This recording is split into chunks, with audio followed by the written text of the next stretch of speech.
Hey guys, this is a little different for me. I'm used to talking to a camera all the time from my YouTube channel about couponing and hair stuff, but I really felt led to come on here and to just give a word. I'm used to always talking to my kids. I talk about my kids, my students all the time, but I recently gave a talk to them and I felt in my heart vindicated many times this week to go ahead and put this out there for my adult friends out there too, because you guys are my family too, so I might as well share these words with you guys. But while I was getting ready this last Wednesday, getting ready to talk to the kids, uh, about fears. I think a lot of us are very scared right now. We're having a lot of anxiety issues, being holed up in our homes, not having contact with one another. I'm a person that likes to Google schmoogle. I like to check my Bible. I like to YouTube stuff because, who the only good book I like to look at most of the time is the Bible, but, Google's pretty good too. So, we look for all answers there. So I started to type in symptoms of anxiety. It's not that I didn't know what they were, but I always like to have on hand, the exacting phrases and words, make me super scientific. But before I even got the S and the Y and the M, just typed out on Google, it popped up. The very first thing, symptoms of anxiety. And it just struck me. I was like, wow, not only did I already know a lot of us go through anxiety issues, but this is just ramping it up, you know? This is ramping it to a whole new level that we don't even know how to handle. And so, while I was thinking about that, I was also thinking about how fear in itself is such a powerful thing, and anxiety is too. They're not the exact things, but the symptoms of both are similar. And both make us do and act in ways we normally never would, like buying up all the toilet paper. That's not something we normally would do, unless you're a couponer like me, and then that seems quite normal. But, fear has caused all of us to do many crazy things. And so I wanted to give you guys a bit of a word of what I gave to the kids. And the first thing I told them was in Proverbs 12:25, it says, "Anxiety in a man's heart weighs him down, but a good word makes him glad." And anxiety, it weighs us down. It causes us to feel like we can't get out. We're stuck in this little wall, this box, and we're overwhelmed. We can't get out. We're scared to do anything. We're scared to reach out to other people. Like even right now, we can't even hold hands. We can't even hug, and we're never meant to be alone. We're meant to have that connection with other people.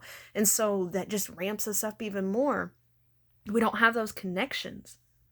And so then I thought also, it brought me to this other mind of Deuteronomy 31:6, where Moses was at the end of his life, and the Israelites were like, what are we going to do now? This guy's been with us this whole time. He's like our intercessory individual between us and God.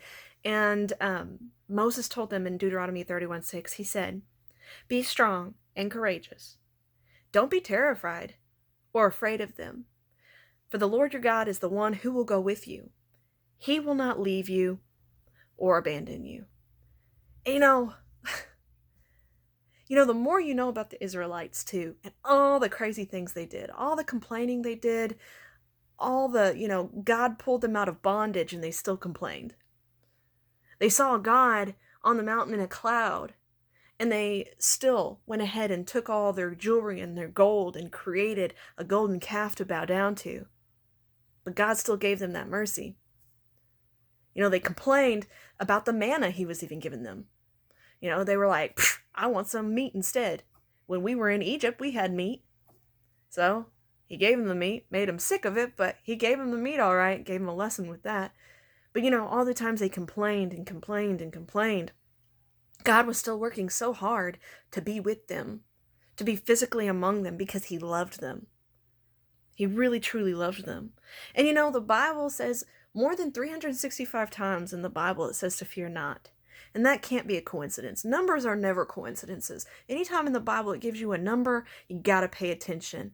And there's no coincidence that fear not is written more than the days of the year, because I think God already knew our human nature.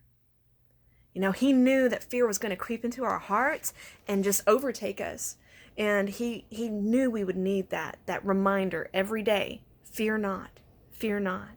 And again, here this takes me to another verse where Paul wrote in a letter to the Philippians. He said in Philippians 4:8-9, whatever is honorable, whatever is just, whatever is pure, whatever is lovely, whatever is commendable, if there's any moral excellence, and if there's anything praiseworthy, dwell on these things. Dwell on them. Think about these things.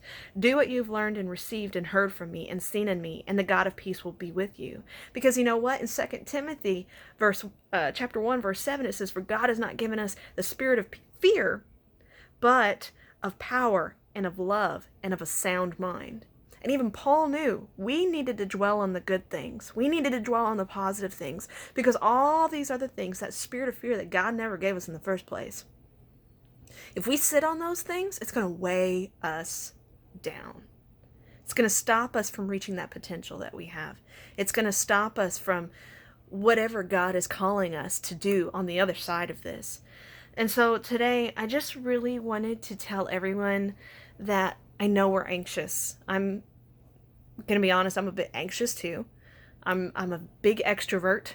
Being inside is not my norm. Staying inside for almost a whole week. I think I went out one time. And that was quickly to get to church and come right back. I had to get some materials. But, you know, God doesn't want us to be anxious. He doesn't want us to fear. But he knows it's going to happen to us. But he also tells us and wants us to not stay in it. Doesn't mean that it's not going to happen. But let's just not stay in it, family. I love you guys. God bless you.